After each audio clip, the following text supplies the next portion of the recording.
Assalamualaikum warahmatullahi wabarakatuh. Nama saya Dava Rahmat Zafun dengan NIM 66611900058 dari kelas 3B Administrasi Publik, mata kuliah e-Government. Di sini saya akan menjelaskan mengenai perbedaan pengertian antara e-Government dengan e-Governance.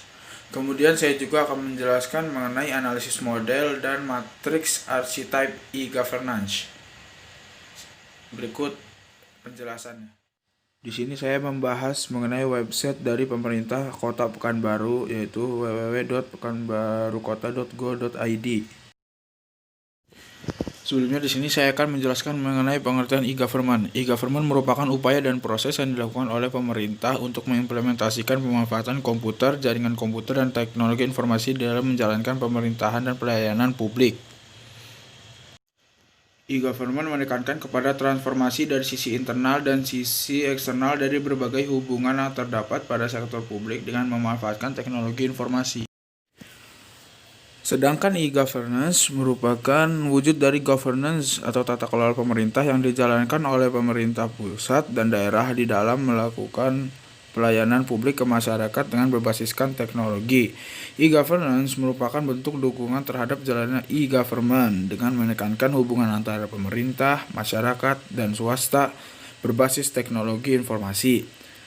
E-Government muncul sebagai wujud dari adanya e-Government. E-Governance merupakan bentuk tata kelola terhadap implementasi dari e-Government. Selanjutnya masuk kepada pemerintah Kota Pekanbaru. Jadi website Kota Pekanbaru dapat dikatakan sebagai salah satu informasi dan komunikasi dari suatu pemerintah daerah kepada masyarakat atau publik mengenai segala sesuatu yang berhubungan dengan Kota Pekanbaru. Pemkot Pekanbaru sebagai lembaga yang berwenang mengelola TI di Kota Pekanbaru. Well and Ross mendefinisikan IT governance sebagai keputusan-keputusan yang diambil yang memastikan adanya alokasi penggunaan teknologi informasi dalam strategi-strategi organisasi yang bersangkutan. Terdapat 6 jenis. Yang pertama ada business monarchy, yaitu eksekutif puncak pimpinan. Kedua ada IT monarchy, yaitu jabatan atau unit spesialis TI. Kemudian ada federal atau unit-unit akademik yang mengambil keputusan secara mandiri. Kemudian ada IT duopoly, yaitu kombinasi eksekutif puncak dan unit-unit akademik. Kemudian ada feudal, yaitu kombinasi secara teknologi informasi dalam salah satu kelompok lain. Kemudian ada anarki atau unit-unit ad hoc atau non-struktural.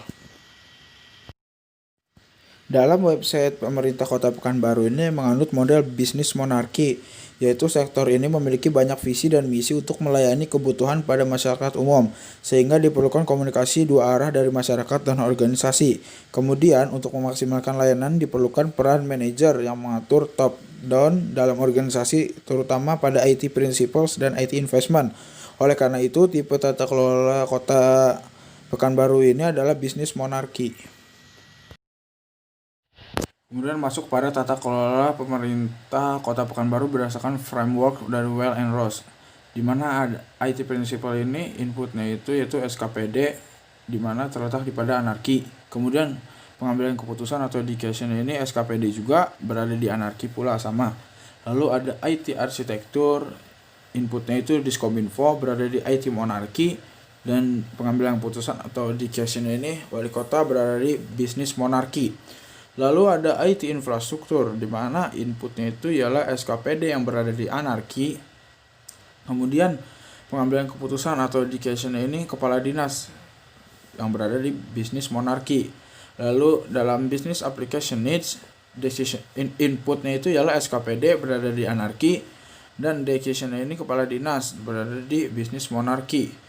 Selanjutnya IT investment, input terdapat di SKPD, terdapat di anarki, begitu pula decision yaitu kepala dinas berada di bisnis monarki. Mungkin itu saja yang bisa saya sampaikan, kurang lebihnya mohon maaf. Wassalamualaikum warahmatullahi wabarakatuh.